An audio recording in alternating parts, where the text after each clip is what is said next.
Good morning. Yeah. Okay.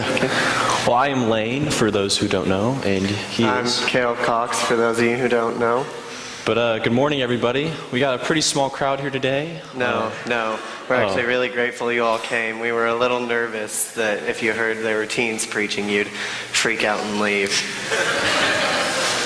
But we just wanted to start out by saying thank you to everyone that has impacted us in our lives, from the thousands of hours that we've played Call of Duty together, to Mr. Vance giving me some modeling tips. You guys have been so amazing. The sponsors, Kelly, Nate, you guys are all incredible, and you guys have impacted us so well. And I think I can speak fairly well for the rest of our seniors and the rest of our youth that you guys are amazing. And if you know me, you know that I've been here ever since I was born, really. My parents have always brought me here, and I'm extremely grateful for that. Everybody here has impacted us seniors in some way, and we're extremely grateful for that. The community at this church is amazing, and you won't find it anywhere else. This is incredible.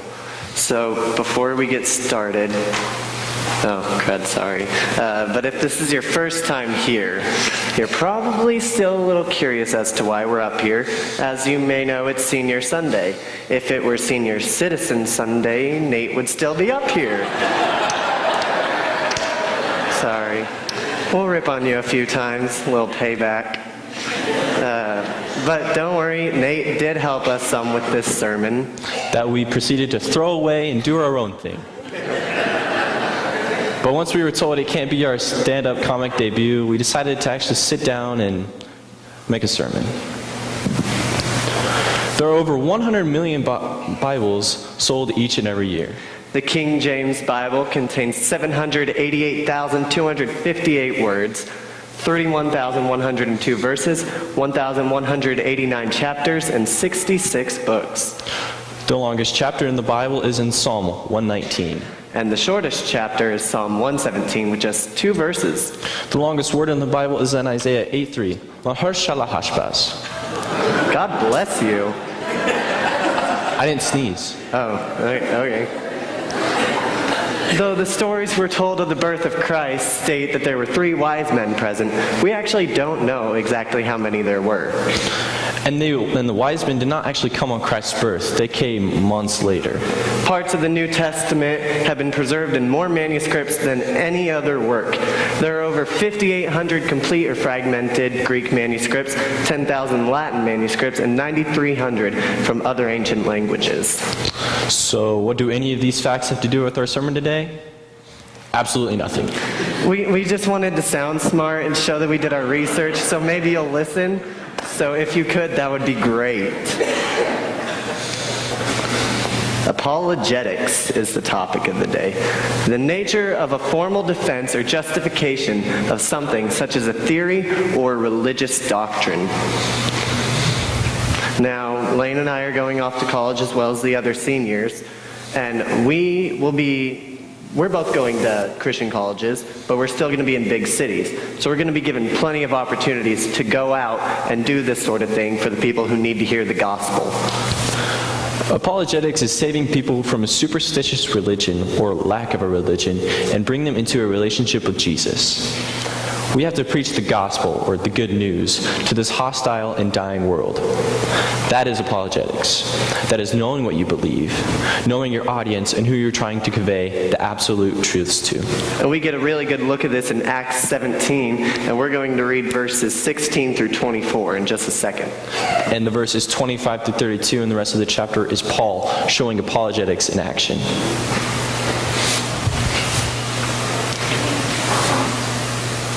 Am I not in charge? Nope, your mama is. Oh. Well, she can come on down. All right, let's read.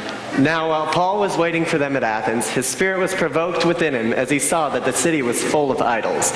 So he reasoned in the synagogue with the Jews and the devout persons, and in the marketplace every day with those who happened to be there. So if you look in your bulletin, there's some inserts. You can take notes there. Number 1 is, you let the Spirit lead and spread the seed. So a little backstory here. Paul was just banished from Philippi, and he was on his way to Athens, which is where this story takes place. As he was traveling, he noticed that the city was very corrupted by idols. But it wasn't Paul who noticed this. It was the Holy Spirit affecting Paul, and he was called to move to the area that needed help. In the same way as Lane and I are going to college, we'll be asking the Holy Spirit to give us guidance as to who to speak to.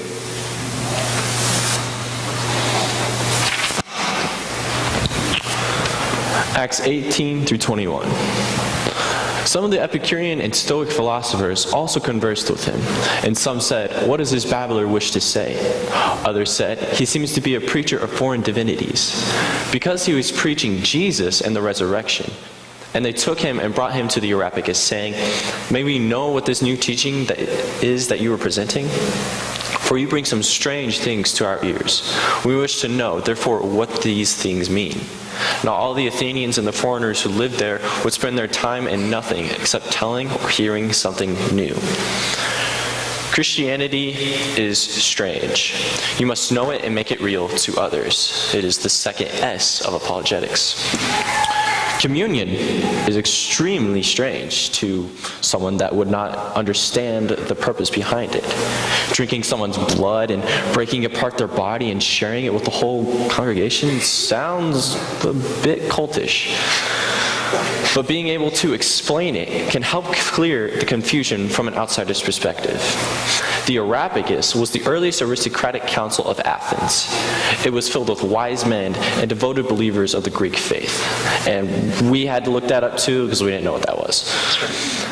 But this is really the first step to apologetics, is getting an audience.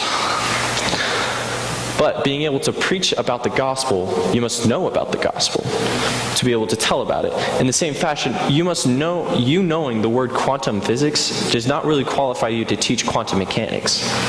You must inform and educate yourself to be able to speak honestly to your audience. Verse 22, so Paul stood up in the midst of the Areopagus and said, "Men of Athens, I perceive that in every way you are very religious. Stand up." What Paul did here was taking a big step in speaking out. He made himself public to those around him. Though some people strongly dislike public speaking, you can still work well through the Spirit's guidance, as Moses does in Exodus 4. But Moses said to the Lord, "O my Lord, I am not eloquent either in the past or since you have spoken to your servant, but I am slow of speech and tongue." Then the Lord said to him, "Who has made man's mouth? Who makes him mute or deaf or seeing or blind? Is it not I, the Lord? Now therefore go, and I will be with your mouth and teach you what you shall speak." Moses didn't like public speaking. He was actually terrified of it. And personally, I don't like public speaking much either. But here we are. He did continue to work, however, by trusting that God would work through him. We see this later in the 10 plagues, later in the chapter. Many times, if you look up apologetics online, you'll see a preacher standing up on a podium preaching to thousands of people, empowering them, sending them out. And though this is one form of apologetics, another is very intimate. It's those one-on-one conversations you have with a friend. Just like Luke 5:10 says, "There's joy in the presence of the angels of God over one sinner who repents." It doesn't matter if you're speaking to thousands or if you're speaking to one. All that matters is that you're speaking. Our job is to be a vessel of God and to preach to others so that we may point them home. As the great poet Bon Jovi once said, "Whoa, whoa, we're halfway there." No matter where you are or who you're with, you can stand up and be the person God's calling you to be. You can step out of your comfort zone and reach out to those who need it. 23 and 24. For as I walked around and looked carefully at your objects of worship, I even found an altar with this inscription, to an unknown God. So you are so ignorant of the very thing you worship, and this is what I am going to proclaim to you. The God who made the world and everything in it is the Lord of heaven and earth, and does not live in temples made by human hands. Share with them the unknown God. People who live on the outside knowledge of God do not truly know who or what God is. They think that they can bottle him up inside of a lamp and rub it and get all the wishes they want when they want it. But as we know, this is not the case. We get a picture of this in 1 Kings 18, 19 through 39. So what happens in this part of the Bible is Elijah and the prophets of Baal challenge each other. They go up to the top of Mount Carmel and they build two altars, one for Baal and one for God.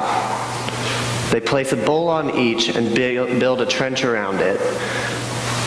And the goal of this challenge was to see whose God was real and whose God would come when they wanted him most. So Elijah let the prophets of Baal go first, and they spent hours and hours outside praying and worshiping, and at one point they started cutting themselves, bleeding out for their God. And Elijah was taunting them because he knew that their God was fake and they were just being dumb. So he said, oh, maybe he's just out on a jog or in the bathroom. Maybe he's got headphones on, listening to some music. I don't know. And then afternoon passes, Elijah calls the prophets of Baal over, and they pour water over God's bowl, and they fill the trenches with water. And then Elijah says to God, Lord, the God of Abraham, Isaac, and Israel, let it be known today that you are God in Israel, and that I am your servant, and have done all these things at your command. Answer me, Lord. Answer me, so these people will know that you, Lord, are God, and that you are turning their hearts back again. Then fire fell from the sky, swallowed the bowl. The water was completely sucked up. All the rocks around it were gone. In that moment, the prophets of Baal turned and they worshipped God. But as we were reading about Mount Carmel, we got hungry, so we went to Pizza Hut. We got buffalo wings. Not the point. Oh, sorry. Elijah thought he was the only believer left. He thought it was all over and there was no hope. The religion was dead. There was no point of it anymore. But it was in this loneliness that God revealed himself, saying to Elijah that everything was going to be all right. God then told him to go to Mount Carmel with the prophets of Baal. Now, apologetics is something that you have to have compassion with. And if you do these things with compassion and love for the other person, they just might actually listen to what you're trying to say. In Jude 22, it states, "Be merciful to those who doubt." How bad do you have to hate someone to not tell them about God? Another viewpoint of this is, how bad do you have to hate someone to not tell them that there's a bus coming straight for them and they have no chance of seeing it? How bad do you have to hate someone to not tackle them out of the way, even though you have the opportunity to? How bad do you have to hate someone? If you're not going to be the one to tell them about Jesus Christ, the Holy Lamb that died on the cross for the sins of the world, then who will?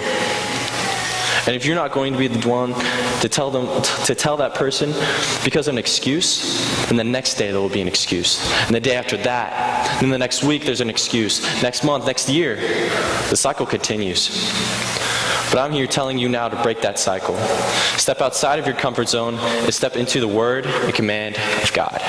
If not you, then who? If not now, when? We have an invitation prayer here now. If you don't know Jesus, I'm more than happy to talk to you about it. Sing us out.